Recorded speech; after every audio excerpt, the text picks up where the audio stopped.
अगर आप बोर्ड परीक्षा क्लास 10 हिंदी का पेपर देने वाले हैं तो इस वीडियो को देखकर आचार्य रामचंद्र शुक्ल का जीवन परिचय कैसे लिखना है आपके बोर्ड पेपर में 22 फरवरी को ये समझ लेंगे। देखो, जीवन परिचय तो सभी लोग लिख आते हैं, बट जीवन परिचय लिखने का जो सही तरीका होता है जिससे फुल मार्क्स मिले वो कैसे लिखना है आपको, ये आप समझेंगे। देखो, इस वीडियो में मैं आपको समझाऊंगा कि जो आचार्य रामचंद्र शुक्ल का जीवन परिचय है वो कैसे लिखना है। ठीक है, मान लो आपके क्वेश्चन पेपर में क्वेश्चन पूछा गया कि आचार्य रामचंद्र शुक्ल का जीवन परिचय लिखे। ठीक है, देखो, जीवन परिचय लिखने में 3 ऑप्शन दिए रहते हैं। 3 लेखक का जीवन परिचय का ऑप्शन दिया रहता है और 3 कवि के जीवन परिचय का ऑप्शन दिया रहता है। ठीक है, उनमें से जो आप जानते हैं उस ऑप्शन को चूज करके लिखेंगे। मान लो उत्तर नंबर 25 में जीवन परिचय लिखने को पूछा गया तो आपकी बोर्ड कॉपी इसी तरीके की लाइक एज होगी, उसमें आप लेफ्ट एवं राइट तरफ क्या करेंगे, लाइन खींच देंगे। ठीक है, इस तरीके से कॉपी के लेफ्ट साइड और राइट साइड में दोनों तरफ लाइन खींचेंगे। जस्ट बीच में आप लिखेंगे उत्तर नंबर, जिस भी उत्तर नंबर में क्वेश्चन पूछा गया है जीवन परिचय लिखने के लिए।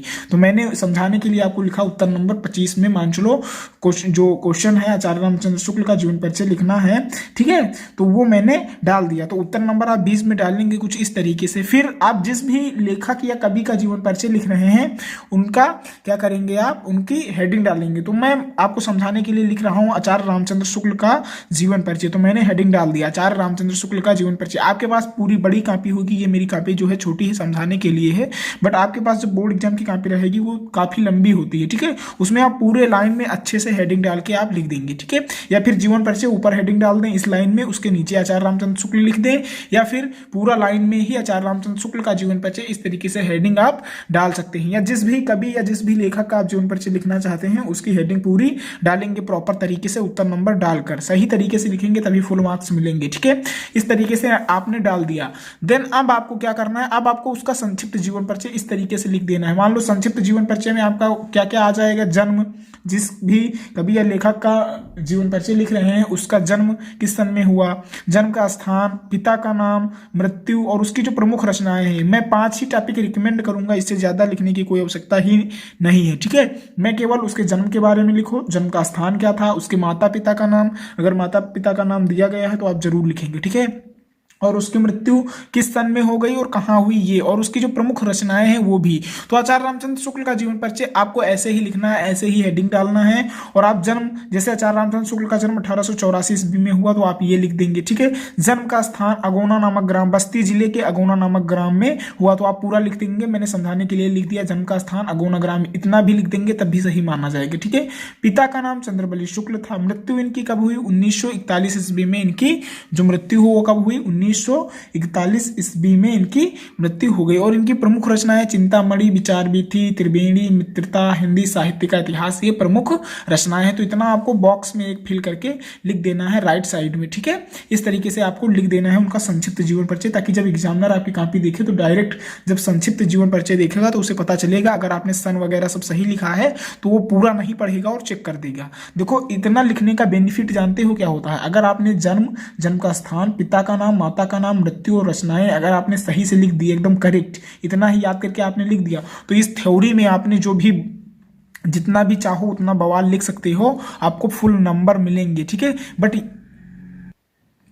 बट ये चीज़ आपको ध्यान रखनी है कि आप संक्षिप्त जो जीवन परिचय लिख रहे हैं उसको एकदम करेक्ट लिखें। ठीक है, बाकी थ्योरी में आप कुछ भी बनाकर लिख देंगे तब भी नंबर सही दिया जाएगा आपको एग्जामिनर के द्वारा। ठीक है, बट आपको ये ध्यान रखना है कि आप जो संक्षिप्त जीवन परिचय, जन्म, जन्म का स्थान, पिता का नाम, मृत्यु, रचनाएं, ये सारी चीजें लिख रहे हैं वो एकदम एक्यूरेट, करेक्ट हो। ठीक है, एग्जैक्ट हो। ठीक है, अब देखो आपको थ्योरी में कैसे लिखना है, देखो आप वही विस्तार से लिख देंगे। क्या लिखेंगे, आचार्य रामचंद्र शुक्ल का जन्म 1884 ईस्वी में बस्ती जिले के अगौना नामक ग्राम में हुआ था, इस तरीके से बढ़ा चढ़ाकर। ठीक है, तो आचार्य रामचंद्र शुक्ल का जन्म 1884 ईस्वी में बस्ती जिले के अगौना नामक ग्राम में हुआ था। इनके पिता का नाम पंडित चंद्रबली शुक्ल था, आपने यहाँ पे लिखा ना, इनके पिता का नाम पंडित चंद्रबली शुक्ल था। इंटरमीडिएट में आते ही इनकी पढ़ाई छूट गई, इन्होंने इंटरमीडिएट के बाद पढ़ाई नहीं की, इंटरमीडिएट में आते ही इनकी पढ़ाई किसी कारणवश छूट गई, ये सब लिख सकते हैं आप।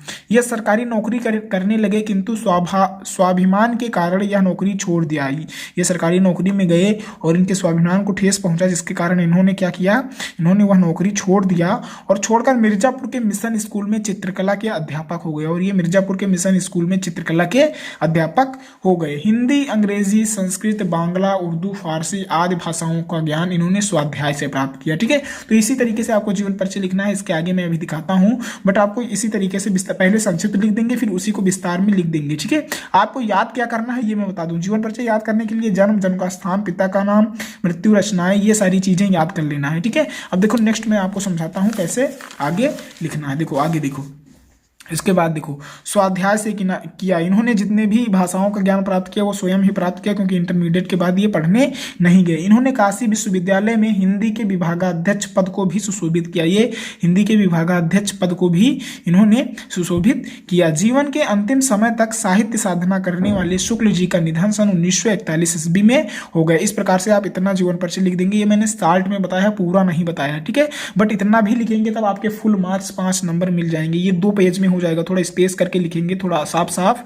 ठीक है, तो इसी तरीके से आपको लिखना है। फुल मार्क्स मिलेंगे, इतना ही लिख देंगे, ज्यादा लिखने की आवश्यकता नहीं है। ठीक है, क्योंकि 80 से 100 शब्दों में ऑलमोस्ट जो जीवन परिचय है वो लिखना होता है, तो 80 से 100 शब्द हो जाएंगे अगर आप 1.5 पेज 2 पेज तक कर देंगे। ठीक है, तो इस तरीके से आपने इनका जो जीवन परिचय है वो लिख दिया। अब इनकी प्रमुख रचनाएं कैसे लिखनी है ये देखो, इस तरीके से हेडिंग डालेंगे और ये लिख देंगे। ठीक है, आपने वहां तो लिख दिया संक्षिप्त जीवन परिचय में, वहां पर तो आपने रचनाएं लिखी है, बट नीचे यहाँ पे लिख देंगे। इससे क्या होगा, वही रचनाएं यहाँ लिख देंगे, तो इससे कॉपी भरने में आपकी मदद हो जाएगी। ठीक है, अभी मैं अगर आपको दिखाऊं तो आपने क्या किया, आपने यहाँ पे संक्षिप्त जो जीवन परिचय था, वो सॉरी रचनाएं था, वो आपने लिख दिया। बट मैंने फिर से यहाँ पे लिखा, इसका क्या मोटिव है, इसका ये मोटिव है कि अगर आप यहाँ पे भी लिखते हैं तो कॉपी जो है वो थोड़ी भरी सी लगेगी और वही हो जाएगा। ठीक है, क्योंकि रचनाएं भी उनकी लिखनी होती हैं, बट इस तरीके से लिखेंगे तो ज्यादा अच्छे नंबर मिलेंगे, फुल के फुल मार्क्स मिलेंगे। तो इनकी प्रमुख रचनाएं वही 5 रचनाएं, मुश्किल से 5 रचनाएं आपको इनके प्रमुख लिख देनी है। अगर नहीं आती हैं तो 3 रचनाएं भी लिख देंगे, तब भी आपको फुल मार्क्स मिलेंगे। तो पहली रचना चिंतामणि, त्रिवेणी,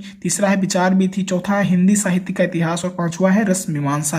तो इस प्रकार से आपने देख लिया कि आपको अगर आपके एग्जाम पेपर में आचार्य रामचंद्र शुक्ल या किसी भी लेखक या किसी भी कवि का जीवन परिचय आता है तो आपको कैसे लिखना है ये आपने समझ लिया। तो जीवन परिचय लिखने का जो सही तरीका था उसको आपने समझ लिया और आप उसी तरीके से क्या करेंगे, जीवन परिचय को लिखेंगे। ठीक है, तो फिर मिलते हैं नेक्स्ट वीडियो में। तब तक के लिए आप मस्त रहेंगे और अच्छे से अपनी बोर्ड एग्जाम की तैयारी करते रहेंगे।